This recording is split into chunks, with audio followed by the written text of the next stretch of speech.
Okay, so is my screen visible to all?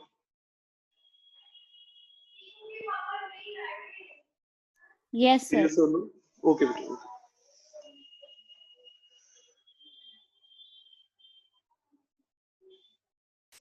Wait a minute. Okay, so now I'm starting.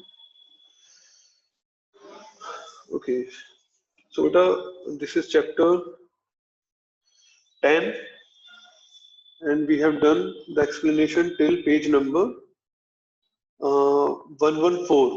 Okay, तो हमने यहाँ तक कर लिया था व्यूइंग एन एचटीएमएल डॉक्यूमेंट। तो एचटीएमएल के जो हम डॉक्यूमेंट बनाते हैं उन्हें हम किस तरीके से देखते हैं, यहाँ तक हमने कर लिया था। ओके, नेक्स्ट पॉइंट आता है पेज नंबर 114 पर, एट्रीब्यूट्स। ओके, और उसके बाद आता है टाइप्स ऑफ एलिमेंट। तो एक्चुअली ये जो टॉपिक है आपका एट्रीब्यूट्स, इसको मैं टाइप्स ऑफ एलिमेंट के अंदर ही कवर करा दूंगा। ठीक है, अभी मैं आपको इसकी डेफिनेशन बताऊंगा और यूज बताऊंगा तो आपको समझ में नहीं आने वाला। तो पहले हम लोग टाइप्स ऑफ एलिमेंट को एक्सप्लेन करेंगे और उसी में आपको ये एट्रीब्यूट क्या होते हैं क्लियर हो जाएगा। चलिए तो स्टार्ट करते हैं टाइप्स ऑफ एट्रीब्यूट से। देखिए, टाइप्स ऑफ एलिमेंट्स बोलिए या फिर टाइप्स ऑफ टैग बोलिए, ठीक है, बात एक ही होती है। एलिमेंट्स को टैग कहते हैं और टैग्स को ही एलिमेंट कहते हैं। ओके, अब मैंने आपको लास्ट टाइम बताया था क्लास में कि बेटा दो तरह के एलिमेंट्स होते हैं, यानी कि दो तरह के टैग्स होते हैं। एक होते हैं कंटेनर टैग्स और एक होते हैं एम्प्टी टैग्स। कंटेनर टैग वो होते हैं जिनमें ओपनिंग टैग भी होता है और क्लोजिंग टैग भी होता है, यानी कि ऑन टैग भी होता है और ऑफ टैग भी होता है। और एम्प्टी टैग या फिर एम्प्टी एलिमेंट वो एलिमेंट्स होते हैं जिनमें सिर्फ ओपनिंग टैग होता है, क्लोजिंग टैग नहीं होता है। ठीक, अब ये जो कंटेनर टैग है इनमें एक टैग होते हैं हेडिंग टैग। ठीक है, तो हेडिंग टैग क्या होता है, ये किस तरह का कंटेनर टैग है, इसको मैं आपको एक लाइव एग्जांपल दिखाकर बताता हूँ। सबसे पहले हम लोग नोटपैड ओपन कर लेंगे। ओके, अब नोटपैड ओपन करने के बाद वही सेम एक स्ट्रक्चर आपको टाइप करना होगा जो कि सभी प्रोग्राम्स के लिए कॉमन रहेगा, HTML। क्योंकि HTML टैग एक कंटेनर टैग है तो इसको हमें क्लोज भी करना होगा।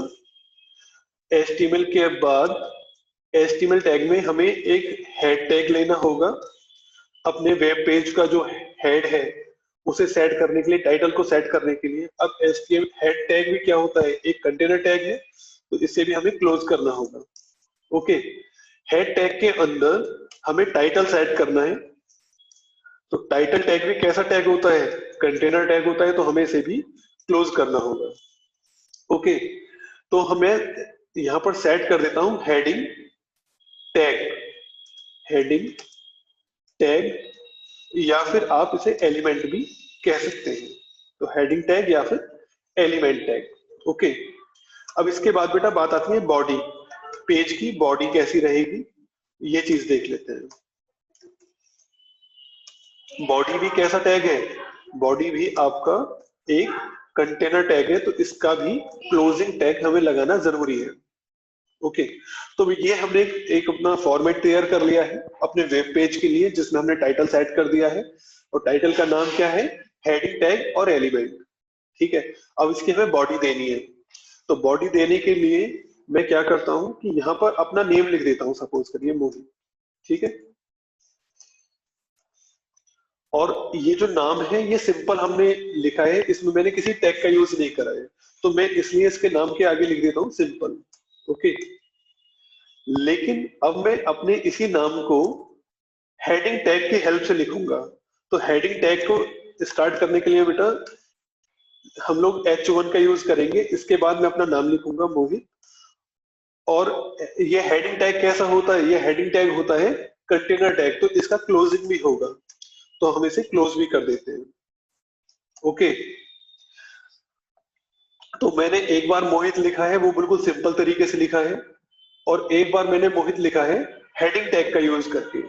अब आप यही चीज समझिए, जो हेडिंग टैग होता है ना, ये हम H1 से लेकर H6 तक ले जा सकते हैं। तो मैं इसी को कॉपी करता हूं और कॉपी करके इसको पेस्ट करता चला जाता हूं।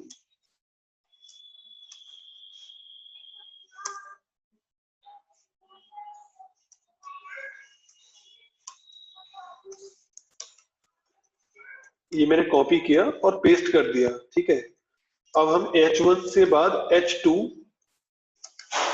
H3, H4, H5, H6, बस H6 तक होता है, H6 तक, ठीक है। तो ये भी हम H6, 5, 4, 3, 2, 1, ठीक है। तो हमने हेडिंग सेट करा। हेडिंग को सेट करने के लिए हमें टैग दिया होता है H1 से लेकर H6 तक। अब ये H1 से क्या होता है और H6 से क्या होता है, ये जब मैं इस प्रोग्राम को रन करूंगा तब आप लोगों की समझ में आ जाएगा, ठीक है। तो अब मैं इस प्रोग्राम को सेव कर देता हूं और सेव करता हूं मैं आज की डेट के हिसाब से, ठीक है। जो आज की डेट है वही मैं सेव कर देता हूं। तो आज की डेट है 4 जनवरी, तो मैंने 4 जैन के नाम से इसको सेव कर दिया है। आज जो भी मैं आपको बताऊंगा वो सब मैं इसी फाइल में अपडेट करता चला जाऊंगा, ओके। और लोकेशन हम ले लेते हैं डेस्कटॉप। डेस्कटॉप पर ये 4 जनवरी के नाम से सेव हो जाएगा, लेकिन इसमें .html लगाना जरूरी है। 4 जनवरी .html लगाना जरूरी है। तो ये मैंने सेव कर दिया, इसे क्लोज कर दीजिए। तो देखिए ये डेस्कटॉप है और डेस्कटॉप पर 4 जनवरी नाम की मेरी फाइल बन गई है। अब मुझे इसे ओपन करना है, तो राइट क्लिक करेंगे और ओपन विद गूगल क्रोम कर देते हैं उसको, ठीक है। तो अभी मेरे सामने ये वेब पेज ओपन हो जाएगा।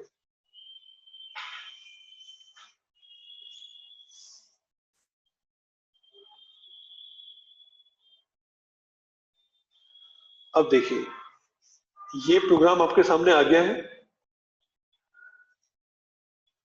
अब इसको राइट क्लिक करके ओपन कर लेते हैं नोटपैड में। तो ये तो है मेरी कोडिंग, जो मैंने कोडिंग करी थी,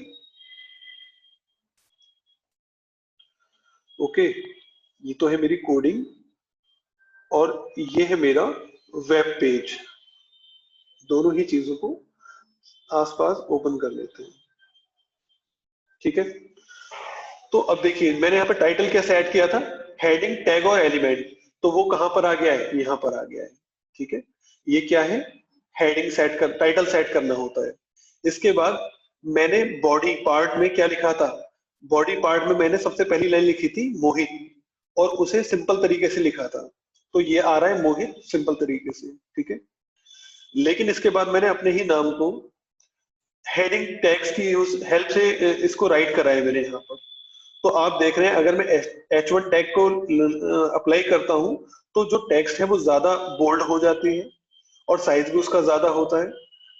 लेकिन जब H2 में यूज करता हूं तो H2 का मतलब है कि बोल्ड भी होगा लेकिन साइज कम होता जाएगा, और H3 में साइज और कम हो जाएगा, H4 में और कम हो जाएगा, H5 में और कम, और H6 में सबसे ज्यादा कम हो जाएगा।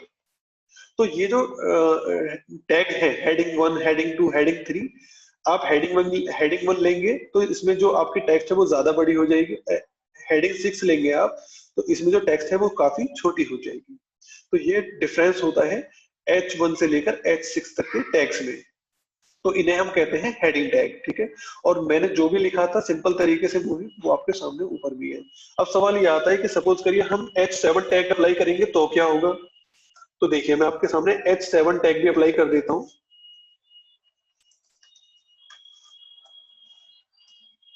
H7, ठीक है। तो मैंने यहाँ पर कोडिंग लिख दिया है H7 की, और अब मैं इसको पहले सेव कर देता हूं। तो सेव करने के लिए दोबारा फाइल पर जाऊंगा, इस बार मैं सिर्फ सेव पर क्लिक करूंगा, ठीक है। मैंने सेव कर दिया। सेव करने के बाद देखिए यहाँ पर मैं चेंजेस कर देता हूँ इसको। ये जो वेब ब्राउजर है इसमें बस रिफ्रेश करूंगा तो जो मैंने चेंज करे वो अप्लाई हो जाएंगे। तो देखिए जब मैंने H7 टैग लगाया है, H7 टैग लगाने का कोई फायदा नहीं हुआ। जो भी मैंने H7 टैग के बीच में लिखा है वो बिल्कुल ऐसा ही है जैसा कि मैंने बिना टैग के ही लिखा है, ठीक है। तो अगर आप H7 टैग में या फिर H8 टैग में कुछ भी लिखते हैं तो उसे सिंपल टेक्स्ट माना जाएगा, उसमें कोई आपको हेडिंग प्रोवाइड नहीं होंगी, ठीक है। तो ये वाली लाइन और ये वाली लाइन दोनों सेम है, यानी कि ये जो ऊपर लिखा हुआ है ये बिल्कुल इस वाली टेक्स्ट के सेम है। तो H7, H8, H9, H10 इनका कोई भी फायदा आपको नहीं होने वाला है। चलिए नेक्स्ट पॉइंट की तरफ चलते हैं। ये तो हो गया हमारा हेडिंग टैग। नेक्स्ट टैग आ जाता है पैराग्राफ टैग। पैराग्राफ टैग क्या होता है इसको देखते हैं। तो अब मैंने इसमें जो भी लिखा है मैं इसको चेंज कर देता हूँ, इसको डिलीट कर देता हूँ यहां से। ओके, टाइटल टैग में मैं लिख दूंगा यहाँ पर paragraph tag. Use of paragraph tag कर देते हैं, यूज ऑफ पैराग्राफ टैग। ठीक है, ओके। अब देखिए मैं यहाँ पर एक छोटी सी लाइन लिखता हूँ, today I am teaching computer to 8th class. Okay, मैंने ये जरा सी लाइन लिख दी है। अब ये जो लाइन लिखी है मैंने इसको लिखने के बाद पहले मैं अपने प्रोग्राम को सेव करूंगा। तो जो 4 जनवरी नाम की फाइल है उसमें चेंजेस सेव हो गए हैं, और फिर मैं इस वाले पेज को दोबारा से रिफ्रेश करूंगा। ओके, तो रिफ्रेश करने के लिए मैं सिर्फ रिफ्रेश पर क्लिक करूंगा, तो जो भी मैंने चेंजेस करे हैं वो यहाँ पर अप्लाई हो जाएंगे। ठीक, तो मैंने यहाँ पर ये जो जरा सी लाइन लिखी है ये आपके सामने यहाँ पर शो हो रही है। अब मैं इसी लाइन को पैराग्राफ टैग में लिखूंगा। तो पहले मैं क्या करता हूँ, इस लाइन को कॉपी कर लेता हूँ। ठीक है, मैं इस लाइन को कॉपी कर लेता हूँ। कॉपी करने के बाद पैराग्राफ टैग हम ओपन करेंगे और इसमें ये लाइन लिख देंगे। अब क्योंकि पैराग्राफ टैग भी कंटेनर टैग है तो इसे क्लोज करना जरूरी है।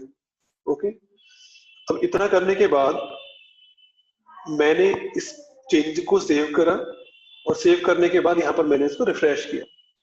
तो अब देखिए जो मैंने सिंपल टेक्स्ट लिखी है, सिंपल लाइन लिखी है वो भी आपके सामने है, और जो मैंने पैराग्राफ टैग की लाइन लिखी है वो भी आपके सामने है। फिलहाल दोनों ही लाइनों में कोई चेंज नहीं है, दोनों लाइन बिल्कुल सेम है। तो सवाल ये आता है कि फिर पैराग्राफ टैग का फायदा क्या है। तो पैराग्राफ टैग का जो फायदा है वो मैं अब आपको बताने वाला हूँ। कि सपोज करिए आप अपनी इस लाइन का जो अलाइनमेंट है वो चेंज करना चाहते हैं, तो आप यहां से कर सकते हैं, जैसे align equals to right. Okay, इतना करने के बाद आप इसे पहले सेव कर लीजिए, और सॉरी, अब पहले आप इसको सेव कर लीजिए और फिर यहाँ पर रिफ्रेश कर दीजिए। तो अब देखिए जो आपने नॉर्मल लाइन लिखी थी वो लेफ्ट से आ रही है, लेकिन जो आपने लाइन को पैराग्राफ टैग के अंदर लिखा है उसका अलाइनमेंट आपने राइट साइड कर दिया है, तो वो राइट से आपको देखने के लिए मिल रही है। मैं इसको मैक्सिमाइज कर देता हूँ। देखिए अब ये लेफ्ट से आ रही है और ये राइट से आ रही है। ठीक है, यही चेंज होता है पैराग्राफ टैग को यूज करने से। तो सवाल ये आता है कि पैराग्राफ टैग का यूज क्या है। तो आप अलाइनमेंट सेट कर सकते हैं पैराग्राफ टैग को यूज करके। ओके, तो अब अलाइनमेंट क्या किस किस कंडीशन में आप चेंज कर सकते हैं अलाइनमेंट। जैसे मैंने आपको MS वर्ड में पढ़ाया था कि एक तो होता है लेफ्ट, अलाइनमेंट लेफ्ट होता है। ठीक है, जब आप कुछ भी लिखते हैं तो बाय डिफॉल्ट में लेफ्ट में ही आता है। इसके अलावा आप सेंटर को भी यूज कर सकते हैं। ठीक है, सेंटर से क्या होगा, जो भी आप लिखेंगे वो सब कुछ सेंटर में चला जाएगा। ये सेंटर में आ गया, मैं आपको मैक्सिमाइज करके दिखा देता हूँ, ये सेंटर में आ गया। ठीक है, और राइट मैंने आपको यूज करना बता ही दिया है, आप राइट को भी यूज कर सकते हैं। इसके अलावा एक होता है जस्टिफाई। अब जस्टिफाई मैंने आपको अच्छी तरीके से वर्क करना बताया था MS वर्ड में। तो जस्टिफाई अलाइनमेंट से क्या होता है कि आपने जो भी आप पैराग्राफ में लिखेंगे उसकी अलाइनमेंट लेफ्ट से भी सिमिलर आएगी और राइट से भी सिमिलर आएगी। ठीक है, तो मैंने आपको वर्ड में अच्छी तरीके से एक्सप्लेन करा था कि जस्टिफाई अलाइनमेंट का क्या यूज होता है। आप जो भी टेक्स्ट जस्टिफाई की हेल्प से लिखेंगे, आपकी उस पैराग्राफ का जो अलाइनमेंट होगा वो लेफ्ट से भी बिल्कुल सीधा आएगा और राइट साइड से भी बिल्कुल सीधा आएगा। ठीक है, तो ये होता है आपका अलाइनमेंट।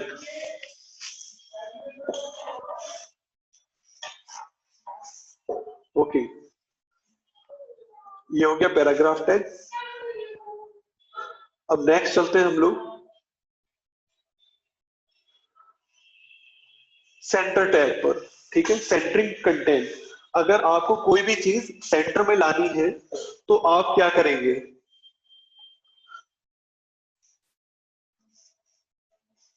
ओके, तो देखिए सेंटर में लाने के लिए एक तो तरीका आपके पास ये है कि आपका यहाँ से अलाइनमेंट जो है वो सेंटर कर दीजिए।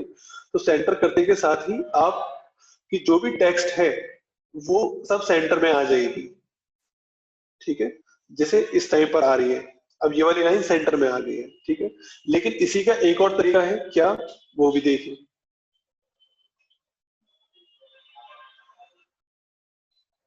अब मैं यहाँ पर ये जो मेरी फर्स्ट वाली लाइन है, मैं इसके आगे एक टैग लगा देता हूँ सेंटर। अब क्योंकि सेंटर भी एक ऐसा टैग है, सेंटर भी एक कंटेनर टैग है, तो इसको क्लोज भी करना जरूरी है।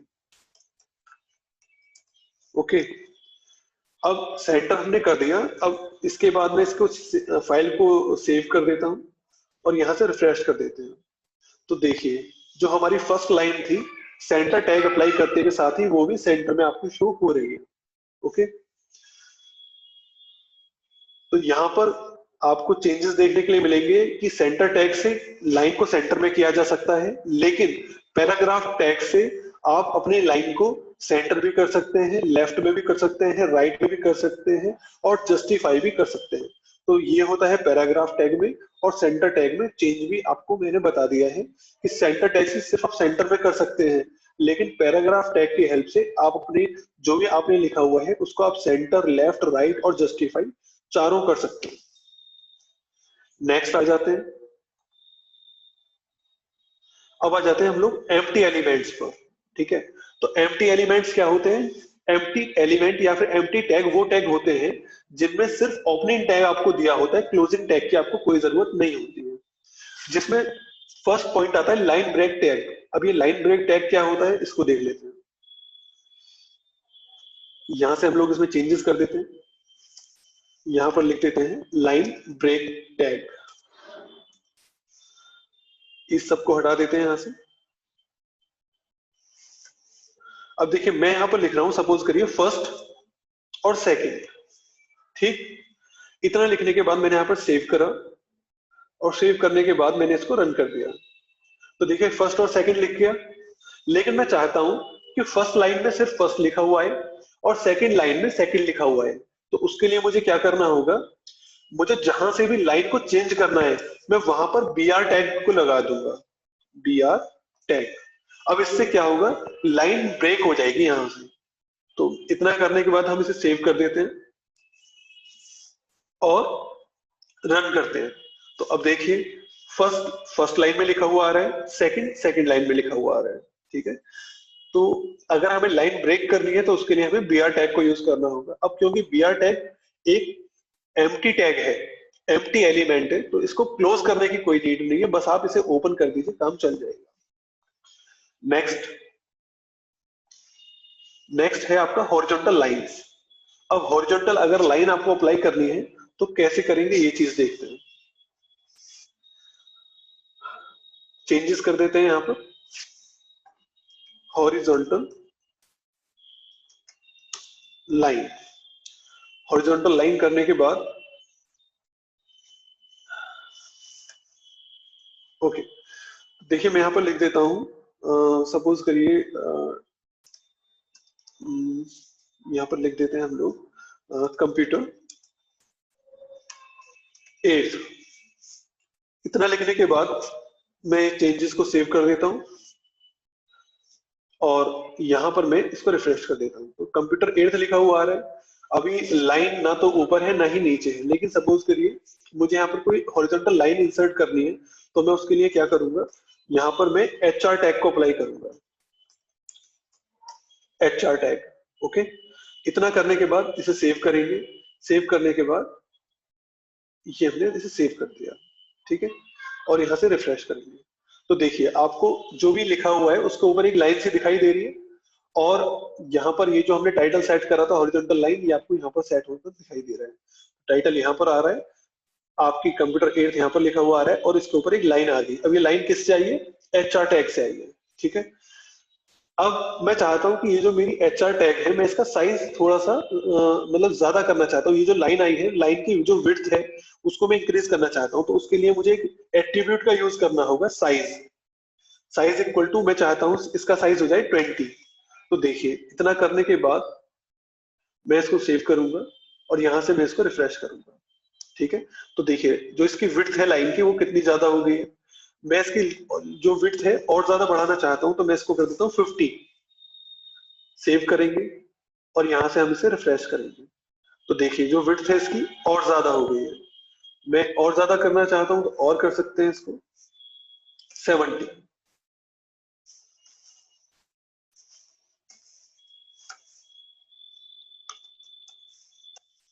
ओके। फिर से सेव करेंगे इसको और यहाँ पर क्लिक करेंगे तो ये जो लाइन है उसकी विड्थ ज्यादा होती चली जाएगी। ओके, तो ये होता है एचआर टैग। अगर आपको हॉरिजॉन्टल लाइन देनी है तो वो चीज आप कर सकते हैं। और ये जो मैंने साइज यूज करा है इसी को कहते हैं हम एट्रीब्यूट। इसी को हम कहते हैं एट्रीब्यूट। ये जो एट्रीब्यूट होता है ये एक ऐसी प्रॉपर्टी होती है जो कि आपके टैग या फिर एलिमेंट के बारे में और ज्यादा आपको जानकारी प्रोवाइड करती है। अब इस ये जो साइज है इससे क्या पता चल रहा है, ये तो एक एट्रीब्यूट है साइज। अब इस साइज नाम के एट्रीब्यूट से क्या पता चल रहा है कि आपकी जो हॉरिजॉन्टल लाइन है उसका जो साइज होगा वो 70 पिक्सल्स का होगा। ठीक है। तो ये जो एट्रीब्यूट्स होते हैं इन एट्रीब्यूट्स की हेल्प से हम लोग जो टैग है उसके बारे में और ज्यादा इंफॉर्मेशन यूजर को प्रोवाइड कर सकते हैं। ओके, नेक्स्ट पॉइंट पर आ जाते हैं। नेक्स्ट पॉइंट है changing the appearance of the text. Okay, तो अगर आपको अपना जो आपने लिखा हुआ है, जो टेक्स्ट आपने लिखी हुई है, अगर आपको उसका जो लुक है और जो फील है वो आपको चेंज करनी है तो आप कैसे करेंगे। ओके, इस चीज को देखते हैं। तो यहां पर एक मैं टाइटल को चेंज कर देता हूं, चेंजिंग अपीयरेंस। ओके, यहां पर बॉडी को चेंज कर देंगे हम लोग।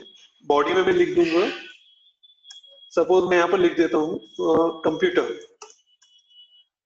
ओके, अब ये कंप्यूटर मैंने लिखा। कंप्यूटर को लिखने के बाद यहाँ पर फाइल को हम सेव कर देते हैं, रिफ्रेश करते हैं। तो देखिए अभी कंप्यूटर कितने सिंपल तरीके से आ रहा है। लेकिन अब मैं इसी कंप्यूटर को चेंज करूंगा। कैसे?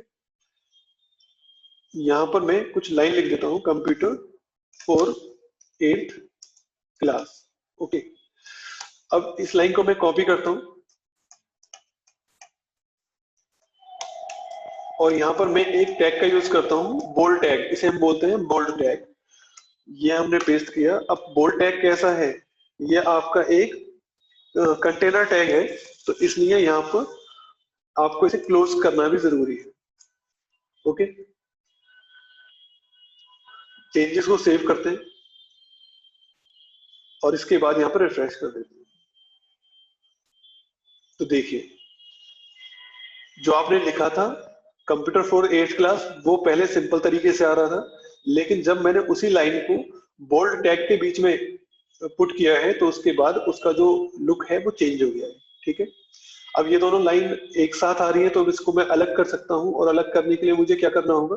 बी आर टैग का यूज करना होगा। बी आर टैग की हेल्प से हम लाइन ब्रेक कर सकते हैं। ओके, सेव करते हैं और अप्लाई कर देते हैं। तो देखिए चेंजेस आपके सामने हैं। ये हमारी सिंपल टेक्स्ट है और ये टेक्स्ट है जब हमने बोल्ड टैग में बोल्ड टैग को अप्लाई कर दी है।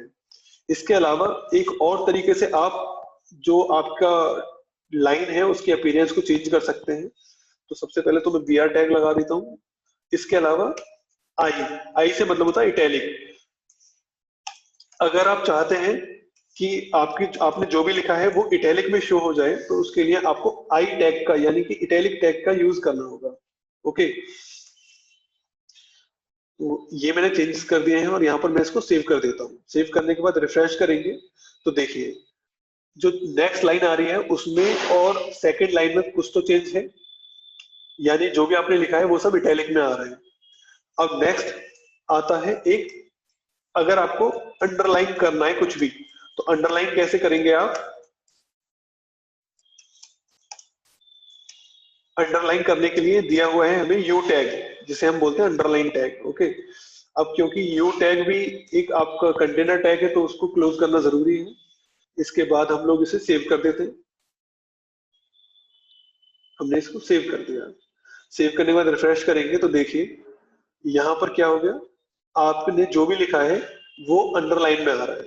तो ये थी सिंपल टेक्स्ट, फर्स्ट लाइन में थी सिंपल टेक्स्ट, सेकंड लाइन में थी bold tag, bold text, third line में थी इटैलिक टेक्स्ट, और फोर्थ लाइन में थी अंडरलाइन टेक्स्ट। तो ये सारी चीजें आपके सामने यहाँ पर शो हो रही है, सिंपल टू सिंपल। ओके, तो इस तरीके से आप इन टेक्स्ट को यूज कर सकते हैं अपनी जो भी टेक्स्ट है उसका अपीयरेंस को चेंज करने के लिए। ओके, इन टैग्स को, ये जो होते हैं बोल्ड, इटैलिक और अंडरलाइन टैग, इन टैग्स को फिजिकल मार्कअप टैग भी कहते हैं। यहाँ पर लिखा हुआ है आपको कि this tag changes the appearance of the tags. ये जो टैग होते हैं बोल्ड, इटैलिक, अंडरलाइन, ये जो टैग होते हैं ये आपकी जो टेक्स्ट है उसके लुक एंड फील को चेंज कर देते हैं, और इसीलिए इन टैग्स को फिजिकल मार्कअप टैग भी कहा जाता है। ओके,